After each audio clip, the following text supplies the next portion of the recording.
అందరికీ నమస్కారం. Welcome to Varahi news. నేను మీ వరప్రసాద్. కరెక్ట్‌గా డిసెంబర్ 17వ తేదీకి అసెంబ్లీ సాక్షిగా జగన్మోహన్ రెడ్డి 3 రాజధానులనే అంశాన్ని తెర మీద తీసుకొచ్చిన రోజు. దగ్గరగా 4 ఏళ్లు పూర్తవుతుంది ఈ డిసెంబర్ 17కి. జగన్మోహన్ రెడ్డి తెర మీదకి తీసుకొచ్చిన 3 రాజధానుల అంశం ఇప్పటికీ నలుగుతూనే ఉంది.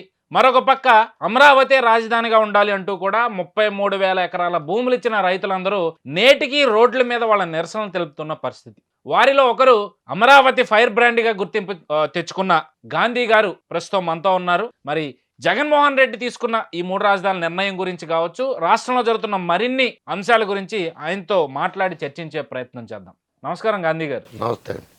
సో మరి భూమి ఇచ్చారు అమరావతి రాజధానిగా అంటూ 4 ఏళ్లు పూర్తి అయిపోయింది. ఎట్లా చూస్తారు? మేము భూములు ఇచ్చినప్పుడు రాజధాని బాగానే డెవలప్ అయింది. ఉమ్, చంద్రబాబు గారి హయాంలో 14 నుంచి 15 నుంచి 19 వరకు బాగానే పనులు సాగినాయి.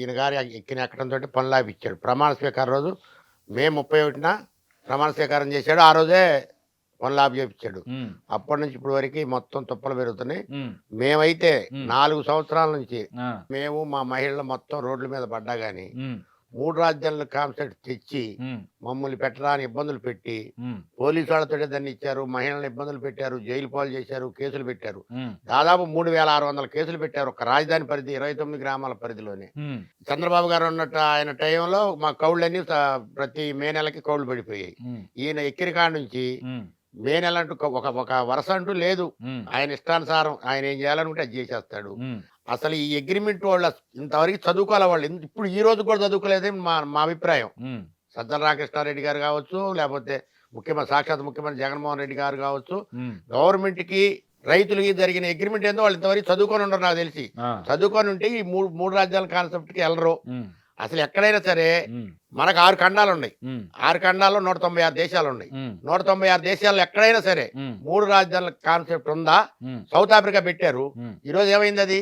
ఉమ్, అక్కడ మన T5 మూర్తి గారు కూడా వెళ్ళొచ్చాడు కదా, అవును. అక్కడ కూడా అది ఎత్తేసుకున్నారు. ఉమ్, మరి ఎక్కడా లేని కాన్సెప్ట్ ఇక్కడ ఆంధ్ర రాష్ట్రం అతి చిన్న రాష్ట్రం. ఇది 13 జిల్లాల రాష్ట్రం. ఉమ్, 13 జిల్లాల రాష్ట్రంలో 3 రాజధానులు పెడతామంటే అది ఈలయ్యే పనేనా? ఉమ్, రాష్ట్రం మధ్యలో ఉందని ఉమ్, మధ్యలో పెట్టారు. అది కూడా మేము భూములు ఇవ్వన్నాం. ఫస్ట్ ఉమ్, చంద్రబాబు కూడా భూములు ఇవ్వన్నాం. ఉమ్, ఇవ్వంటే ఏం చెప్పాడు ఆయన? రాష్ట్రం మధ్యలో ఉందండి అని ఆఫీసర్లను, ఆర్టీఓల్ని, కలెక్టర్లను అందరిని మా ఇళ్ళకి పంపించి ఉమ్, మా మంచాల మీద కూర్చోబెట్టి మాకు నచ్చజెప్పి ఉమ్, మేము కూడా 3 నెలలు మీటింగ్లు వేసుకొని ఉమ్, రకరకాల మీటింగ్లు వేసుకొని అప్పుడు మేము తల వంగి ఆ రాష్ట్ర రాజధాని లేదు కదా మరి రాజధాని కోసమని ఉదార స్వభావంతో రైతులు మొత్తం ముందుకు వచ్చారు. ఉమ్, ఇవాళకి కూడా ఒక 5% ఇవ్వనాళ్ళు ఉన్నారు. ఇవాళకి కూడా ఆ, ఇవాల్టికి కూడా.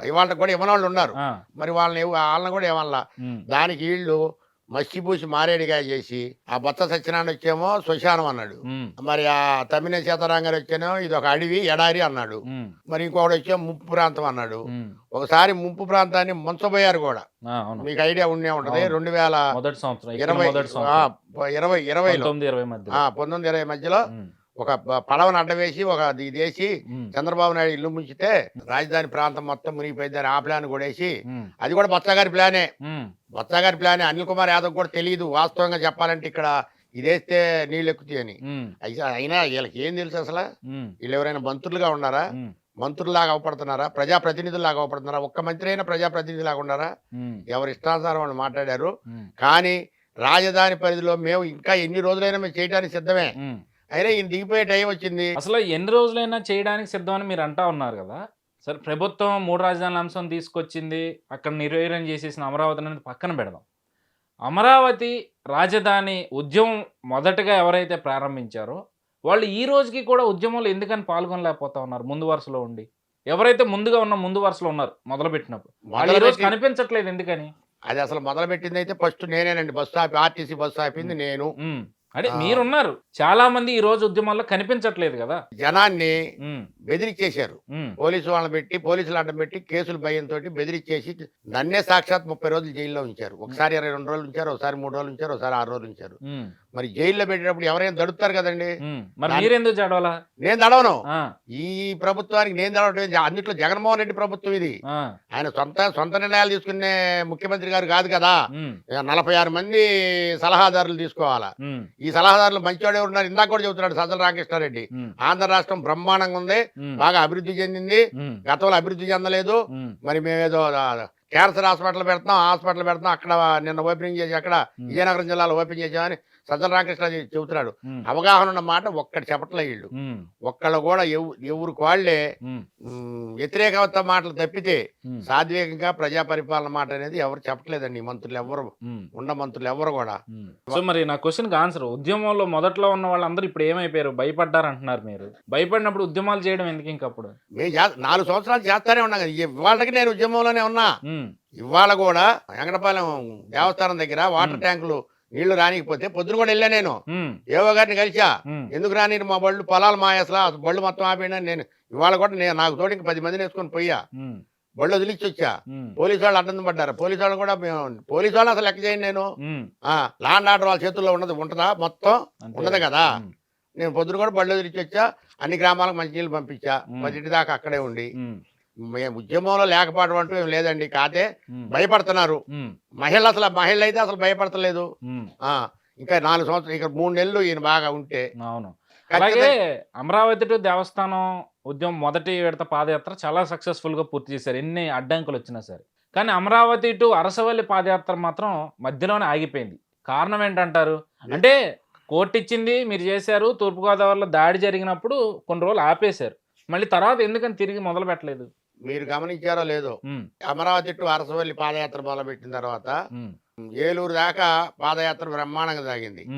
అక్కడి నుంచి గుడివాడ అమర్నాథ్, అక్కడ ఒక ఎంపీ, వీళ్ళంతా మార్గాని భరత్ వీళ్ళందరూ కలిసి ఎప్పుడు ఆపుదామని మా మీద రాళ్ళు వేపించడం, వాటర్ బాటిల్ వేపించడం, ఆడవాళ్ళ మీద ఏదో కొంకలు పెడతాం, కేసులు పెడతాం. సాక్షాత్ మేనేజ్మెంట్ చేసే వాళ్ళని కూడా కేసులు ఇరికిచ్చారు. ఇరికితే ఎవరైనా దడుతారు కదా. సరే దాని మీదట పోయిన వరకు బానిచ్చాం. ఇక అక్కడ పోయిన బాటిల్ కూడా వేస్తున్నారు. ఆపాలి అదొకటి అన్ను. రెండోది ఏంటంటే లోకేష్ గారు యోగాల పాదయాత్ర చేస్తున్నారు. దానికి కూడా ఆటంకం చేయడానికి ఇన్ని రకరకాలుగా వాళ్ళు. ఈ లోకేష్ యోగలం పాదయాత్ర గురించే మీరు అమరావతి రైతులు పాదయాత్ర ఆపేశారనే ఒక ఆరోపణ అయితే వైఎస్ఆర్సీపీ బలంగా చేసింది. అంటే రాజధాని అమరావతి ప్రొటెస్ట్ చేసేదంతా తెలుగుదేశం కార్యకర్తలేనా? కాదు, రైతులే. యోగలం పాదయాత్ర మొదలవుతుందని చెప్పి ఇది ఎందుకు ఆపేశారు? ఏది అమరావతి రైతుల యాత్ర. ఆడాళ్ళ మీద బాటిల్ వేశారండి. ఆ మార్గాన్ని భరత్ అని ఆయన అసలు దుర్మార్గుల్లాగా ప్రవర్తించాడు. మేము అక్కడికి వెళ్ళేటప్పటికి రామచంద్రపురం వెళ్ళేది దుర్మార్గుల్లాగా ప్రవర్తించి బాటిల్ లేపించి, నీళ్ళ బాటిల్ లేపించి, మందు బాటిల్ లేపించి, మరి చెప్పులు లేపించి ఆడాళ్ళ మీదట. దాని మీద మళ్ళీ మేము కోర్టుకు వెళ్ళాం. కోర్టు తర్వాత చేయమంది. మేము చేయటం ఎందుకైనా ఆపేసి ఆ నలుగురు తోటే మేము అరసవల్లికి రథాన్ని తీసుకెళ్లి పాదయాత్ర చేసాం. పాదయాత్ర నిర్వీర్యంగా చేసాం. అంటే జనం లేరు కానీ కొంతమంది వెళ్ళి నిర్వీర్యంగా పాదయాత్ర చేసాం. సో పూర్తయితే చేశారు. కానీ వీళ్ళు పైకి తెర మీద తీసుకొచ్చింది ఇది కదా, లోకేష్ గురించి వాళ్ళు పాదయాత్ర ఆపేశారు అని చెప్పి తీసుకొచ్చారు కదా. వీళ్ళంతా కుట్రపూరిత రాజకీయం కదండి. ఈ వైసీపీ ప్రభుత్వం మొత్తం కుట్రపూరిత రాజకీయం. ఎంపీలు ఎమ్మెల్యేలు కూడా చండాలంగా తయారైతే మా మహిళలు ఎట్టగొచ్చుకుంటారు?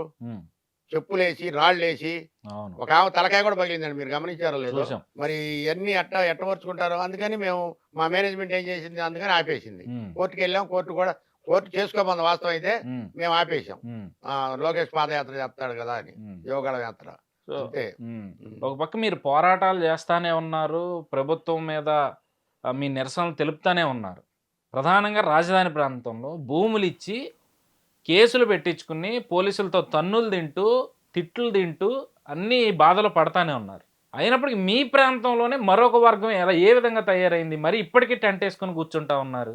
3 రాజధానులే ముద్దంటూ కూడా. అది మా ప్రాంతం వాళ్ళు కాదండి, వేరే ప్రాంతం వాళ్ళు రోజుకు 300 రూపాయలు గడి కూలికి వస్తున్నారే తప్ప మా ప్రాంతంలో వాళ్ళు ఎవ్వరు, మా ఎస్సీలు, ఎస్టీలు, బీసీలు, మైనార్టీ ఇవాళకి ఆ టెంట్ కింద లేరు. కావాలంటే మీరు రండి, నేను చూపిస్తా. అక్కడ ఇవాళకి లేరు. అంటే వాళ్ళు మిమ్మల్ని పేటీఎం బ్యాచ్ అన్నారని చెప్పి మీరు తిరిగి వాళ్ళని ఎట్లా అంటున్నారు? మేము వాళ్ళ పేటీఎం బ్యాచ్ అని మేము వాళ్ళకి కించపరిచే మాటలు ఏం మాట్లాడుతున్నా. వాళ్ళ పట్ట తిప్పల కోసం వాళ్ళు వస్తున్నారు నేను ఆలోచించాం. కానీ లేకపోతే మా శాలలో అయితే మేము పేగడానికి సిద్ధమైతే మరి మా వాళ్ళు కొంతమంది ఎందుకు మన కేసులు, వాళ్ళు ఎవరు బయట వాళ్ళు వచ్చి కూర్చుంటున్నారు కదా, మన వాళ్ళు ఎవరు బాటలేదు కదా అని చెప్తున్నారు మా పెద్దలంతా.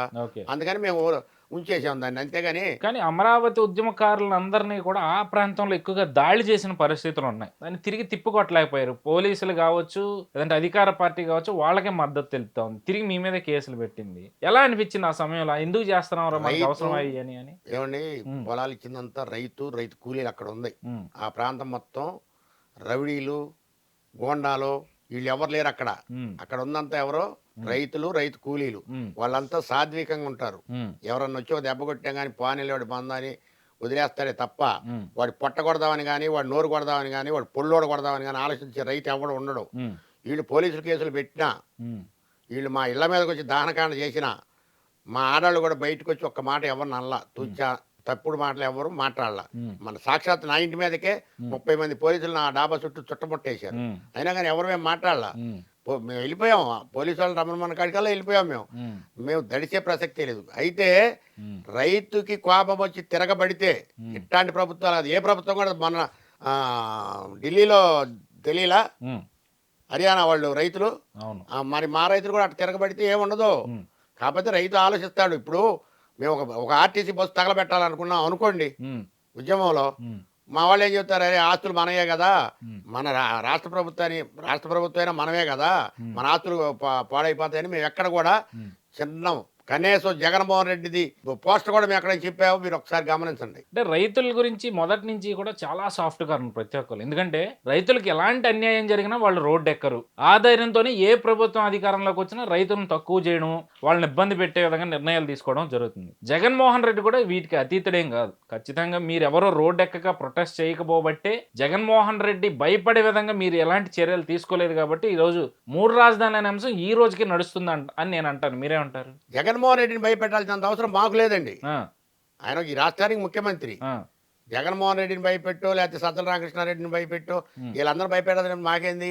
మా అగ్రిమెంట్ల ప్రకారం మేము శాంతియుతంగా గాంధీ మార్గంలో మేము పోరాడుతున్నాం అంతే తప్ప ఎవరి మీద కక్షధోరణితో కాదు కదా. మేము గాంధీ మార్గంలో ఏం సాధిస్తారు నాకు అర్థం కాదు. ఇప్పుడు అందరూ చెప్తారు అంటే ఇది నేను ఇట్లా చెప్పడం వల్ల నేనే దేశద్రోహం ఏదో అంటారేమో, కానీ గాంధీ గారు గాంధీవాదంలోనే పోరాడారు. ఎన్నేళ్ళు పెట్టింది స్వతంత్రం రావడానికి? పట్టొచ్చు. ఎంత నష్టపోతున్నారు ఈ లోపు? నష్టపడే వాళ్ళు నష్టపడతారండి. నష్టాన్ని గురించి ఆలోచించండి. రైతు అన్నం లేకపోయినా 6 రోజులైనా ఉంటాడు, కానీ ఎదటో నష్టపడుతుంటే ఓర్చుకోలేడు. ప్రభుత్వాన్ని నష్టపరచాలంటే ఎంతో చేపడుతుంది. మాకు 2 గంటల టైం, 2 గంటల టైం. ఎందుకంటే మాకు దగ్గరలో విజయవాడ సిటీ ఉంది, అటు మంగళగిరి సిటీ ఉంది, గుంటూరు ఉంది. 3 డిపోల్లోకి వెళ్ళామంటే అన్ని అయిపోతాయి, దశమైపోతాయి ఎక్కడెక్కడ. అంటే పంజాబ్ రైతులు ధైర్యం చేస్తున్నారు, ఢిల్లీ హర్యానా రైతులు ధైర్యం చేసి రోడ్డెక్కి ప్రభుత్వాన్ని ప్రశ్నిస్తా ఉన్నారు. రాష్ట్రంలో ఇంత అన్యాయం జరుగుతుంటే రైతులు కేవలం అమరావతి ప్రాంతంలో ఉన్న రైతులు తప్పితే మిగిలిన వాళ్ళు ఎవరో కూడా ఎందుకు మనకెందుకు అన్నట్టుగా ఉంటున్నారు. ఎవరన్నారండి? ఎక్కడి నుంచైనా కనీసం బెంగళూరు నుంచి రైతులు వచ్చారు, తమిళనాడు నుంచి రైతులు వచ్చారు, ఇటు మహారాష్ట్ర నుంచి రైతులు వచ్చారు, ఒరిస్సా నుంచి కూడా రైతులు వచ్చారు. మాకు రైతులు మద్దతు ఇస్తున్నారండి. కాకపోతే ఇదే నేను చెప్తున్నాను కదా, ఈ జగన్మోహన్ రెడ్డి గారు కేసులు పెట్టించి జైల్లో వేపించి మభ్యపడి ఎవరైనా దడుస్తారు కదా పోలీసులు అంటే, కేసులు అంటే. దాని మీద భయపడే బయటికి రావట్లా. ఇప్పుడు రేపు 3 నెలల తర్వాత ఎలక్షన్ ఉంది కదండి, చూడమనండి. మరి ఎలక్షన్ వస్తుంది, వైఎస్ఆర్సీపీ చాలా స్పష్టంగా ఉంది. 3 రాజధానులు అనే నినాదంతోనే ఎన్నికలకు వెళ్ళే యోచనలో కనిపిస్తా ఉంది. మరి ప్రజలు పట్టం కట్టే అవకాశం ఎంతవరకు ఉంది 3 రాజధానుల అంశంతో వెళ్తే? జగన్మోహన్ రెడ్డి గారికి పట్టం కట్టే అవకాశం ఎక్కడ ఏ జిల్లాలో కూడా లేదు. 13 జిల్లాల్లో నేను దానికి కాగితం రాసిస్తా. 140 నుంచి 160 మధ్యలో ఎట్టి పరిస్థితిలో తెలుగుదేశం జనసేన పార్టీ గెలిచిద్ది. మా పార్టీ అంటే ఎడిదిరిగి లేదు. మీ పార్టీ ఖాళీ అయిపోయిందంట కదా బొత్స గారు నిన్న మొన్న కామెంట్. బొత్స గారు అంటానికి కాదు, బొత్స గారు ఏ పార్టీలో నుంచి బయటకు పైకి వచ్చాడో తెలియదు ఆయనకి. ఆయన తల్లి పాలు తాగి తల్లి రొమ్ము గుద్దే రకం బొత్స సత్యనారాయణ. ఆయన యాసాలన్నీ నాకు ఎప్పుడు నుంచో తెలుసు. 1999 నుంచే తెలుసు నాకు. ఆయన మాట్లాడే భాష, ఆయన వక్రీకరణగా మాట్లాడతాం, హేళనగా మాట్లాడతాం, అది ఆయనకే చెల్లుబాటు. నా పొట్టాడి చెల్లుబాటు కాదు అది. కాంగ్రెస్ పార్టీ వాళ్ళ అయిపోవచ్చు. తెలంగాణలో ఎందుకు వచ్చింది? ప్రజలు ఓట్లెత్తే అనుకున్నా వచ్చింది, కానీ నువ్వు నేను మన ఇద్దరం ఓట్లెత్తే గెలిచాడా అక్కడ రేవంత్ రెడ్డి? మరి అట్నే కర్ణాటక ఎందుకు గెలిచింది? రేపు ఆంధ్రాలో కూడా ఉంది, టైం ఉంది, దానికి టైం ఉంది. ఇట్లాంటి బొత్సాలని, ఇట్లాంటి సజ్జల్ని ఎంతమంది ఎన్ని అనుకుంటే మాత్రం మా జాతీయ పార్టీకి ఏమైంది? ఇలా ఎంత ఒక ప్రాంతీయ పార్టీలు. మా జాతీయ పార్టీ ఎప్పుడైనా అట్నే ఉంటది, నిండుకొండలాగా. ఏలాగా ఎగిరెగిరి పడతాం, చంద్రబాబు నాయుడు తిడతాం, వాళ్ళ తిడతాం, వీళ్ళ తిడతాం. మా పార్టీకి ఉండదు కదా. నేను మరి ఉద్యమంలో ఉన్నానని నేను నన్ను తిట్టినట్టుందా? మీరు ఉద్యమాల్లో దెబ్బలు తిన్నారు, చెయ్యరగొట్టుకున్నారు, కుటుంబం ఏమీ బాధపడలేదా? ఎందుకు మనకు అవసరం అవన్నీ అని? కుటుంబం ఎందుకు బాధపడదండి? వద్దంటారు. ఏ భార్య అయినా భర్తనే దెబ్బలు తిని పోయి నువ్వు పోలీసులతో అంద కదా. కాదే మా భార్య చదువుకుంది కాబట్టి నన్ను ఉద్యమంలో ఇంకా ముందలా పంపించింది. నువ్వు వెళ్ళకపోతే పద్ధతిగా ఉండదు, వెళ్ళాల్సింది అని 1500 రోజుల నుంచి నన్ను ముంగలకి నెడతానే ఉంది మా మిస్సెస్. అందుకని నేను ఉద్యమంలో ముంగలుండా దేంటోనైనా. ఇవాళకి ముంగలే ఉండా, ఈ పూట వరకు కూడా. మరి అంతకంటే మనం ఏం చేస్తాం? ఇప్పుడు దేశంలో కాంగ్రెస్ ప్రభుత్వ పరిపాలన సమయంలో ఎవరన్నా ఉద్యమకారులు రోడ్డెక్కితే ఉద్యమాన్ని అణచివేయడానికి ఎంత దూరమైనా వెళ్ళేవాళ్ళు కాంగ్రెస్ నాయకులని అప్పట్లో ఒక వాదన ఉండేది. దాని నుంచి పుట్టుకొచ్చిన పిల్ల పార్టీ కదా ఈరోజు వైఎస్ఆర్సీపీ. వాస్తవం. ఉద్యమాల్ని అదే విధంగా అణచివేసే ధోరణిలోనే జగన్మోహన్ రెడ్డి వ్యవహరిస్తున్నారు.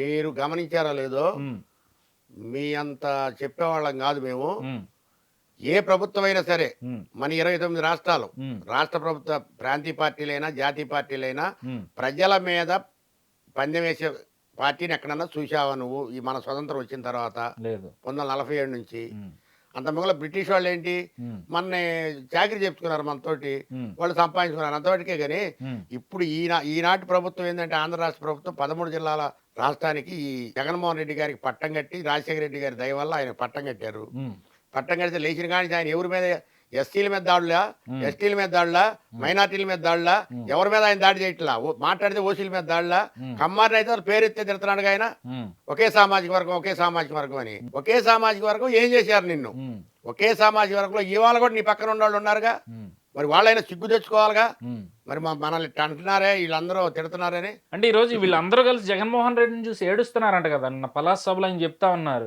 ఆయన బిల్డింగ్ కట్టుకుని ఏడుస్తున్నారు, ఇల్లు కట్టుకుని ఏడుస్తున్నారంట కదా. ఆయన బిల్డింగ్ కట్టించుకుంటే మాకెందుకు? ఉమ్, ఆయన ఎక్కడన్నా 100 ఎకరం కొనుక్కుంటే మాకెందుకు? మా కాదు పరిపాలన. ఉమ్, ఇవాళ మేము రాజధానికి భూములు ఇచ్చా ఉన్నావు కాబట్టి మా రాజధాని నిర్మాణం చేయమన్నాం. ఆ రోజు చెప్పావు నువ్వు ఉమ్, ఎన్నికల మేనిఫెస్టోలో ఏం చెప్పా? రాజధాని ఎక్కడ పోదు, నేను ఇక్కడ ఇల్లు కట్టుకున్నాను, చంద్రబాబుకి ఇల్లు లేదు, ఉమ్, నేను ఇక్కడ రాజధాని ఢిల్లీని తలదని రాజధాని కడతాను నువ్వు చెప్పావు. ఉమ్, నీ పార్టీ ప్రధాన కార్యదర్శి ఉమ్మారెడ్డి వెంకటేశ్వర గారు చెప్పాడు, ఉమ్, ఆళ్ళ రామకృష్ణారెడ్డి గారు చెప్పారు, ఉమ్, ఉండవల్లి శ్రీదేవి గారు చెప్పింది. ఉమ్, ఇలా ఉండవల్లి శ్రీదేవి గారు ఎక్కడ ఉంది, ఆళ్ళ రామకృష్ణారెడ్డి గారు ఎక్కడ ఉన్నాడు? ఉమ్, ఒకసారి మీరు వాళ్ళని ఆలోచించుకోమనండి. ఉమ్, అదే జగన్మోహన్ రెడ్డి గారిని, సజ్జల రామకృష్ణారెడ్డి గారిని ఆలోచించుకోమనండి. ఉమ్. ఆనవ రామనారాయణ గారు ఎక్కడ ఉన్నారు? అంటే మీరు మొదటి నుంచి మార్పు వస్తుంది ఖచ్చితంగా ఈ ఎన్నికల్లో అని చెప్తా ఉన్నారు.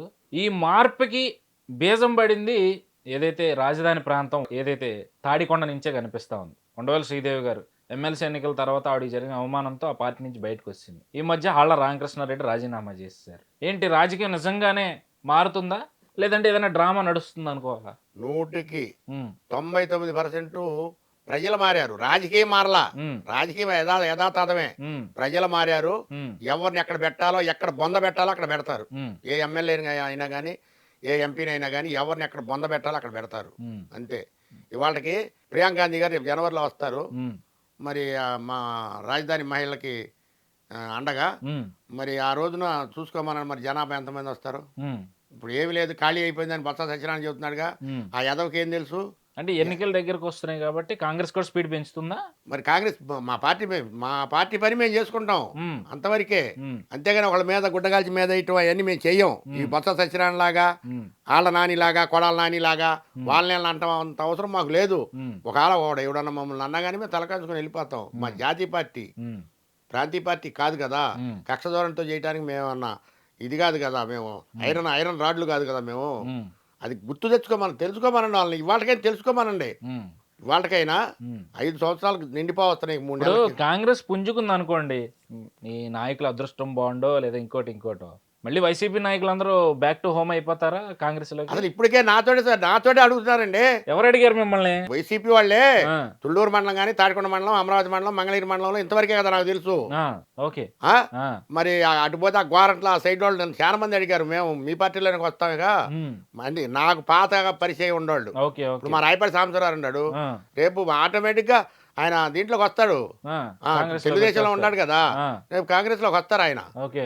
ఎందుకు తల్లి పార్టీని ఎందుకు బాగుంటుండో తెలిసిన వాళ్ళు ఎవరు బాగొట్టుకోరు కదా. ఉమ్, నోటుకొచ్చినట్టు విమర్శలు చేసిన వాళ్ళు కూడా తిరిగి వస్తే తీసుకుంటారా? మేము తీసుకోండి, తీసుకుంటే మేము మొన్నే శర్మలకి ఇచ్చేవాళ్ళు కదా. అవును, ఇప్పుడు ఏమో ఏదో అది వినిపిస్తుంది. గాలి, నిజమేనా? అవన్నీ గాలి పుకార్లండి. ఆ, సరిమల నేను ఒకటే చెప్తా, గుర్తుపెట్టుకోండి. ఆ కుటుంబంలో రాజశేఖర రెడ్డి గారు తప్ప, ఉమ్, సరిమల గారు కావచ్చు, విజయమ్మ గారు కావచ్చు, లేకపోతే జగన్మోహన్ రెడ్డి గారు కావచ్చు, ఉమ్, వీళ్ళంతా ఒకటే. వీళ్ళ ముగ్గురు ఒకటే ఆడే డ్రామా ఇది. ఉమ్, ఆంధ్ర రాష్ట్రాన్ని సర్వనాశనం చేయడానికి, ఆంధ్రాన్ని తెలంగాణ నాశనం చేయడానికి ఆడే డ్రామా ఇది. ఉమ్, ఈ డ్రామా గతంలో రేవంత్ రెడ్డి గారు కూడా చెప్పారు. ఉమ్, ఇప్పుడు రేవంత్ రెడ్డి గారితో కూడా నేను మాట్లాడా. ఉమ్, ఆయన సీఎం అవతలికే మాట్లాడా నేను. ఉమ్, రేవంత్ రెడ్డి గారి మనసులో కూడా ఇదే నేను చెప్పిన మాటే ఉంది ఆయన మనసులో కూడా. ఓకే. ఆ, ఉమ్. అది సో మరి కాంగ్రెస్ పార్టీ అంటే పీక కోసుకుంటున్నారు మీరు. మరి ఎక్కడి నుంచి పోటీ చేసే అవకాశం ఉందా? పోటీ పార్టీ ఆదేశాలు చేయమంటే చేస్తానండి. ఆ! దానికేం వెనకడుగేయటం, నాకు ఓట్లు రావే, నాకు ఎవరు లేరే జనం అనేది హ్మ్. భయపడేది మాత్రం కాంగ్రెస్‌లో ఉన్న నాయకులు గాని, కార్యకర్తలు గాని హ్మ్. ఉండదు. హ్మ్. కాకపోతే మా పార్టీలోకి వచ్చిన తిప్పలేందంటే మా పార్టీలో ఉన్న సీనియర్‌లే మా పార్టీని హ్మ్. ధ్వంసం చేస్తున్నారు. హ్మ్. అంతే తప్ప మాకు మా కేడర్ మాకెప్పుడూ ఉంది. హ్మ్. రాజధానిలో గాని ఎక్కడైనా సరే ఆ! కాంగ్రెస్ కార్యకర్తల కేడర్ ఉంది. హ్మ్. కార్యకర్తలు పట్టించుకునే నాయకులు లేరు మాకు. హ్మ్. అదే దానికోసమే మేము ఇప్పుడు పాటుపడుతున్నాం. అంతేగాని మాకు ఎమ్మెల్యే సీట్లు కావాలనో, ఎంపీ సీట్లు కావాలని మేము అడగట్లా పోయి. హ్మ్. ఇప్పుడు మనకు ఆంధ్రరత్న భవనం విజయవాడలోనే. హ్మ్. మరి గిడుగు రుద్రరాజు గారు ఉన్నారు. హ్మ్. మరి అట్నే పద్మశ్రీ గారు వర్కింగ్ ప్రెసిడెంట్లు వీళ్ళున్నారు. హ్మ్. మరి మేము ఎప్పుడు పోయి మాకు టికెట్లు కావాలి, అవి కావాలి, ఇవి కావాలి. పార్టీని పటిష్టం చేయడమే మాకు కావాలి. ఇప్పుడు తెలుగుదేశం కూడా మీకు ఆహ్వానం పంపినట్టుంది. వస్తే పార్టీలో చేర్చుకుంటాం అన్నట్టుగా లోకేష్ గారు సభలో చెప్పినట్టున్నారు. ఏందా ఏమన్నా ఆలోచన ఉందా ఆయన సభలోనే పార్టీలోకి? కాదు విడిగా కూడా అడిగారు నన్ను ఆ! కృష్ణాయపాలెంలో. ఆ! కాంగ్రెస్‌లో ఏముందయ్యా? హ్మ్. మరి మా పార్టీలోకి రా అని. ఆ! ఏమండి ఒక పెళ్ళాం ఉండంగా ఇంకో పెళ్ళాం చేసుకుంటే ఊరుకుంటదా ఈ పెళ్ళాం అని ఎమ్మెల్యే కూడా సీట్ ఇస్తాను రమ్మంటే? ఎళ్ళను. ఆ! జాతీయ పార్టీలు, ప్రాంతీయ పార్టీలు ఏముంటది ఇయాల రేపు చూడు ప్రాంతీయ పార్టీల్లో 2024 ఏముంటదంటా ఉన్నారు. 2024 జూన్ నెలలో చూడు ఆ! వైఎస్ఆర్‌సీపీ ఏమైపోయిద్దో ఇప్పుడు ఒకసారి వైఎస్ఆర్‌సీపీ కనుమరుగైపోయింది ఎక్కడైనా కాదు సరే. వైఎస్ఆర్‌సీపీ ప్రాంతీయ పార్టీ. అది ఓడిపోయినా తెలుగుదేశం ఇది ప్రాంతీయ పార్టీ కదా! అదే అధికారంలోకి వచ్చింది అవును. మరి. రమ్మని రానియండి. ఆ! ఆ! అంటే ప్రాంతీయ పార్టీలది ఏముందంటున్నారు కదా! వైఎస్ఆర్ చేసినంత అఘాయిత్యాలు ఆ! తెలుగుదేశం పార్టీ చేయలేదు కదా! గతంలో ఆయన పరిపాలన 14 సంవత్సరాలు చూశాంగా. హ్మ్. ఈయన చేసినంత ఏదైనా ప్రాంతీయ దుష్పరిపాలన పార్టీగానే కదా స్టార్ట్ అయింది తెలుగుదేశం అయినా. ఈయనతోటే స్టార్ట్ అయింది అసల. హ్మ్. జగన్మోహన్ రెడ్డితోటే ఆంధ్ర రాష్ట్రంలో కేసులు స్టార్ట్ అయింది. ఓకే. ఇవాళ 13 జిల్లాల్లో 66 కేసులు పెట్టారు. హ్మ్. ఎక్కడి నుంచి వచ్చినాయి ఈ కేసులన్నీ? హ్మ్. కావాలని కేసులు పెట్టించాడు అంతే. హ్మ్. కదిలితే కేసు, కూర్చుంటే కేసు, నుంచుంటే కేసు హ్మ్. పెట్టించి ఈయన ఈ రకంగా దుష్పరిపాలన చేసి రాష్ట్రాన్ని హ్మ్. దిశ లేకుండా సర్వనాశనం చేశారు హ్మ్. వైఎస్ఆర్‌సీపీ వాళ్ళు. ఒక పక్కేమో ఇన్ఛార్జీలు మారుస్తూ రాష్ట్రంలో సంచలనమైన టాపిక్‌గా మార్చేసాడు జగన్మోహన్ రెడ్డి ఎమ్మెల్యేల మార్పనేది. మరో పక్క ఆడుదాం ఆంధ్ర అంటా ఉన్నాడు. ఎట్లా చూస్తారు దీన్ని? జగన్మోహన్ రెడ్డి గారికి ఒక నమస్కారం అండి. ఇప్పుడు దాకా ఆడుకున్నది చాలయ్యా జగన్మోహన్ రెడ్డి గారు. హ్మ్. ఇక ఆడుదాం ఆంధ్ర అంటే ఇది ఆట బొమ్మ కాదు బాబు ఆంధ్ర రాష్ట్రం. హ్మ్. ఆంధ్ర రాష్ట్రం అన్నం పెట్టే రాష్ట్రం ఆంధ్ర రాష్ట్రం. హ్మ్. గుర్తుపెట్టుకో నువ్వు ఏదో నీ ఇష్టానుసారం నువ్వు మాట్లాడితే ఆడుకుందాం ఆంధ్ర, పాడుకుందాం ఆంధ్ర అంటే ఎట్ట సరిపోద్ది? హ్మ్. ఆటల పాటల కావాల్సింది ఇక్కడ ప్రజా పరిపాలన కావాలి. ప్రజలకు శ్రేయస్సు కావాలి. ప్రజలకి నువ్వు ఏదైనా నిరుద్యోగులకు ఉద్యోగాలు ఇవ్వాలి. హ్మ్. నువ్వు ఆడుదాం ఆంధ్ర, పాడుదాం ఆంధ్ర అంటే అయి కాదు. హ్మ్. నువ్వు చేయాల్సింది ఏంటి? పరిపాలన చేయి. ఆడుదాం ఆంధ్ర పెట్టి ఎన్ని ఎన్ని లక్షల కోట్లు కాజేయటం మాకు తెలుసు. ఎన్ని వేల కోట్లు కాజేయడానికి దాంట్లో నువ్వు ఆడ ఏడ బళ్ళు పెట్టి పోగు చేపిస్తుంది. ఇదంతా అందరూ గమనిస్తున్నారు ప్రజలంతా. హ్మ్. హై స్కూల్ పిల్లలు 10th క్లాస్ వాళ్ళు మొత్తం చెప్పారు నాకు. హ్మ్. నువ్వేదో అనుకుంటున్నావు జగన్మోహన్ రెడ్డి గారు ఇకనైనా తగ్గు. హ్మ్. తగ్గి 3 నెలలైనా సక్రమంగా పరిపాలించడం నేర్చుకో. అలాగే పార్లమెంట్ విషయం తీసుకుందాం. 2001 డిసెంబర్ 13వ తేదీ ఇది పార్లమెంట్‌లో బాంబు దాడి జరిగింది. అవును. మళ్ళీ 2 రోజుల క్రితం కరెక్ట్‌గా. అదే పార్లమెంట్‌లో కలకలం. ఎట్లా చూస్తారు దీన్ని? దానికి చెప్పాడు కదండి మోడీ గారు పోయినసారి. ఆ! ఏం చెప్పాడు? ఏం చెప్పారు? కాంగ్రెస్ వాళ్ళకి చేత కాదు. చేతగాని దద్దమ్మలోళ్ళు హ్మ్. అని మోడీ గారు సాక్షాత్తు 2013లో చెప్పాడు కదా! హ్మ్. అదే జరిగింది. మరి ఇవాళ ఈయన ప్రభుత్వంలో ఎందుకు జరిగింది నిన్న పొగ బాంబులు? హ్మ్. దేనికి జరిగింది? హ్మ్. మరి ఈయన సమర్థుడు కదా! ఈయన అమిత్ షా గారు ఇద్దరు సమర్థులు కదా! హ్మ్. మరి ఎందుకు జరిగింది? దానికి సమాధానం చెప్పగలుగుతారా వాళ్ళు? అడిగేదానికి సమాధానం ఇక్కడ జగన్మోహన్ రెడ్డి గారు సమాధానం చెప్పడు. అక్కడ ఆయన సమాధానం చెప్పడు. హ్మ్. అడిగేదానికి సమాధానం చెప్పరు. హ్మ్. వాళ్ళేదో ఒంటెత్తు పోగడలాగా వాళ్ళ ఇష్టానుసారం మాట్లాడతారు అంతే. హ్మ్. సో ఏంటి ఇంకా అమరావతి ఉద్యమం ఇంకెంతకాలం? ఇంకా 3 నెలలేనండి అమరావతి. ఖచ్చితంగా 80 రోజులు ఇక ఆ! 80 రోజుల తర్వాత జగన్మోహన్ రెడ్డి ఉండడు. వైఎస్ఆర్‌సీపీ పార్టీ ఉండదు. కనుమరుగైపోయింది. వైఎస్ఆర్‌సీపీ ఓడిపోయిందనుకోండి. ఉద్యమం ఆపేస్తారా ఇక? టెంట్లన్నీ ఖచ్చితంగా. పీకేస్తారా? ఖచ్చితంగా. హ్మ్. ఎందుకంటే హ్మ్. అన్ని పార్టీలోళ్ళు హ్మ్. రాజధానికి మద్దతు తెలిపారు. హ్మ్. ఒక జగన్మోహన్ రెడ్డి కూడా ఎన్నికలకు ముందు అమరావతికి మద్దతు తెలిపాడు కదా! వైఎస్ఆర్‌సీపీ తప్ప హ్మ్. అన్ని పార్టీలు కమ్యూనిస్టులు, ఉభయ కమ్యూనిస్టులు గాని ఏదైనా గాని మొత్తం మద్దతు తెలిపారు. హ్మ్. మరి మేము మానుకోక ఏం చేస్తాం ఇంకా? హ్మ్. మా రాజధాని మొదలుపెట్టి శంకుస్థాపన చేసింది చేపించింది చంద్రబాబు నాయుడు గారు కాబట్టి మొదలుపెట్టి మాకు రాజధాని పూర్తి చేస్తాం. అయినా 70% పూర్తయిన రాజధాని ఎందుకు వదిలిపెడతారండి? 70 మీరు అన్నట్టు పూర్తయింది. చాలా వరకు చేశారు. కానీ ఇప్పుడు అంతా నాశనం అయిపోయింది. రోడ్లు ఏది తవ్వేస్తున్నారు. ఏది తుప్పలో నాశనమైనా ముంచినాయి. ఇంకా 10,000 కోట్లు పెడితే రోడ్లు కానీ మళ్ళీ మొత్తం యథాస్థితికి వస్తాయి. ఇప్పుడు మళ్ళీ అది బాగు చేయాలంటే లక్షల కోట్లు అవుతుంది కదా. చేతగానాడికి చేత కాదండి. జగన్మోహన్ రెడ్డి లాంటి వాడికి చేత కాదు ఆ రాజధాని చేయటం. ఉమ్, చేత అయినాడికి, ఒక ఇంగిత జ్ఞానం కలిగిన వాడికి ఎందుకు చేత కాదు అది? ఉమ్. ఈ రోజుల్లో రాజకీయ నాయకులు నమ్మే పని లేదు కదా. జగన్మోహన్ రెడ్డి నమ్మే పని లేదు. చంద్రబాబు నాయుడు మేము కాంగ్రెస్ వాళ్ళు మేమైనా నమ్ముతాం. ఎందుకని అంత నమ్మకం ఆయన మీద? ఆయన దగ్గర ఎంతో కొంత ఒక ఉదార స్వభావం ఉంది ఆయన దగ్గర. ఉమ్, అంతే. ఈయనలాగా కక్ష ద్వారంతో ఉమ్, ఇప్పుడు చంద్రబాబు నాయుడు మీద నీ కక్ష, ఉమ్. నువ్వు చంద్రబాబు నాయుడు మీద కక్ష తీర్చుకోలేదుగా.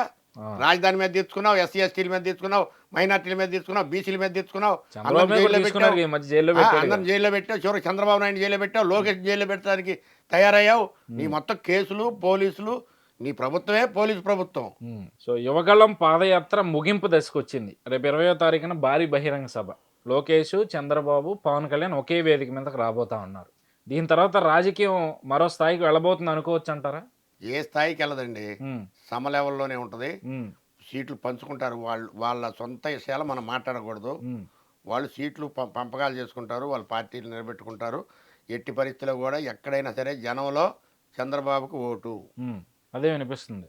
చంద్రబాబుకు ఓటు, ఎవరికి ఓటు లేదని ఆడాళ్ళు కానీ బళ్ళో పిల్లలతో సహా, పిల్లలు కూడా తల్లిదండ్రులు చెబుతున్నారు చంద్రబాబు కొట్టేయాలని చెప్పి. 5వ తరగతి అదే పిల్లలు కూడా చెబుతున్నారు. దీన్ని గమనించండి ఒకసారి. వాళ్ళకేం తెలుస్తుంది? ఎక్కడో ఏసీలో కూర్చొని మాకు 175 అంతా ఇంగ్లీష్లో చెబితే కుదరదు. చిన్న పిల్లలు కూడా 82 తెలుగుదేశానికి 82లో ఏ పరిస్థితి ఉందో ఆ పరిస్థితి పునరావృతం అయింది. అది. సో ఫైనల్గా ముగించే ముందు ఒక అమరావతి ఉద్యమకారుడిగా, అమరావతి రైతుగా ఈ ప్రభుత్వానికి ఏం చెప్పదలుచుకుంటున్నారు? నేను రాజశేఖరరెడ్డి గారి దగ్గరికి 4-5 సార్లు వెళ్ళాను. ఈయన కళ్ళని నాకు తెలుసు. ఈ జగన్మోహన్ రెడ్డి కళ్ళని ఈయన ఎలక్షన్ ముంగలే నేను మా మండలాల్లో అయితే చెప్పాను. ఆయన మనిషి కాదురా బాబు జగన్మోహన్ రెడ్డి గారు, ఆయన మనిషిలాగా ప్రవర్తించడు.